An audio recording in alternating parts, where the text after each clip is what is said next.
Hey everybody, welcome to the ANDIKA Bulletin for Thursday, the 6th of February 2025, and it's currently 15 minutes to 2 Queensland time in the afternoon. Just a very quick wrap. Of course, the ASX having a boomer today, up 95 points at 85.12. That's up 1.13%, and you can see on this particular chart here, this is where we are today.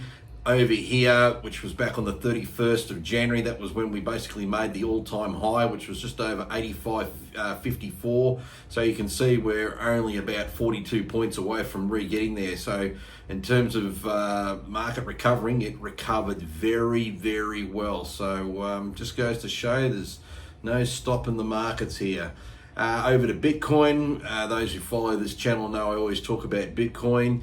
Right now it's $97,438 US for one Bitcoin. We'll just quickly go and get the Aussie price right now. And we can see here that Bitcoin in Aussie dollars right now is 155,793 Aussie dollars. So that's the price there. Couple of news items that are really just fascinating. We'll start with this first one here, and it's to do with gold. You know, the relic, the old relic gold. Well, last night, spot gold prices soared to another record high, this time over US $2,880 US dollars. And I'll get a better chart up than the one that we've just got here. I'll just go back to that other one as well. I'll just get the spot futures, and there it is. There's gold, and we'll grab that now, and we'll just go out to about 6 months on the chart, and that's how you can see where the price of gold's just been very strong. Right now it's $2,885.50 US an ounce, and look at that chart. It has just been powering unreal. It is just unreal. So let's go back to the story here. And gold in the Bank of England vault is trading at a discount to the wider market due to fears over potential Trump tariffs.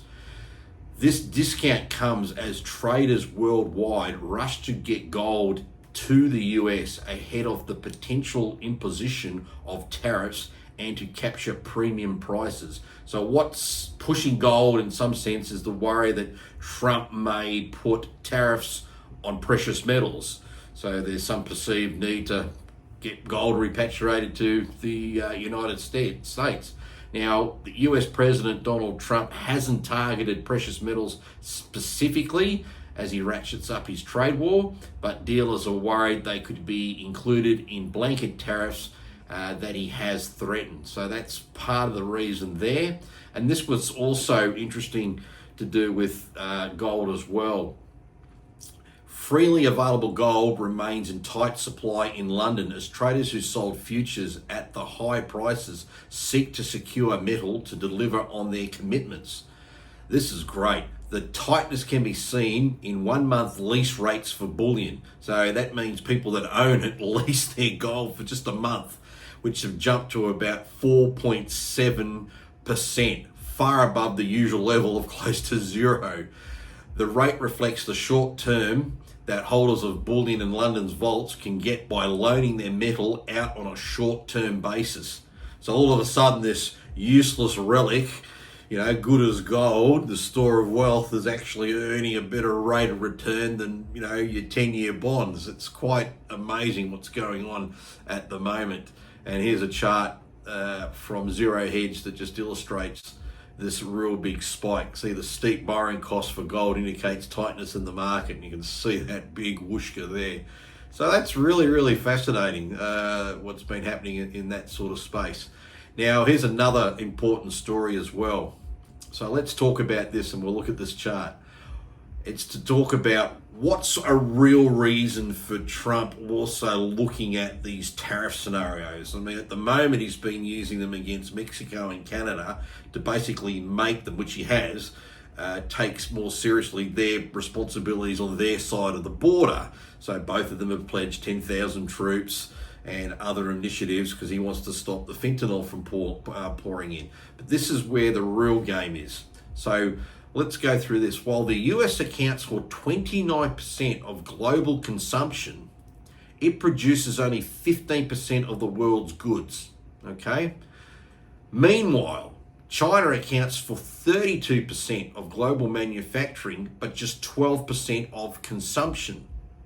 Simplifying it, this imbalance shows up in the US 1 trillion Chinese trade surplus and a nearly equivalent US deficit. So remember, in the United States, they're faced with deficits and they've got a trade deficit, particularly with China.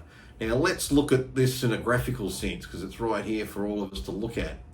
So you can see here in the dark blue, that's the share in global manufacturing value added, and that's the US, it's at 15%, but China's at 32%, so they're double in terms of the value add within manufacturing.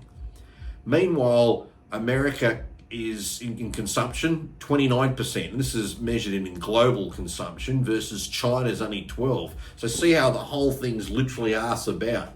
You've got America producing just 15% but consuming nearly 30%. China, on the other hand, manufacturing or creating in the manufacturing 32% but only consuming 12%. So it's completely out of alignment.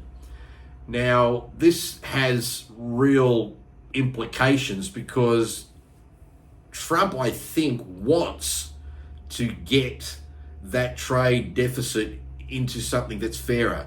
He'd probably be happy if it was around about maybe 500 of them and still out of alignment, but he needs to want to pare it back. So this is where it's going to get very, very interesting over the coming weeks and probably in months. So I thought that chart along with the gold one were worth exploring today.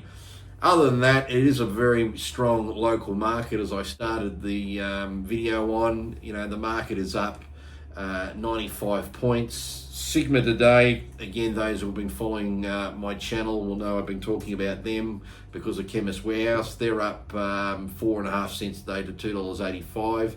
I'm always scratching my head why people would want to be selling their Sigma stock ahead of the listing next week of Chemist Warehouse. Maybe some of those people that own Chemist Warehouse shares are trying to get ahead by selling Sigma shares, so they borrow them and they're using collateral that they will soon have through Chemist Warehouse. I don't know, the markets do really funny and weird stuff, but that's just sort of what's going on there. Anyway, that's the video for today. Really not much more to really wrap ourselves up. Interesting things afoot, so we'll leave it there and we'll catch everybody tomorrow. So until then, take it easy.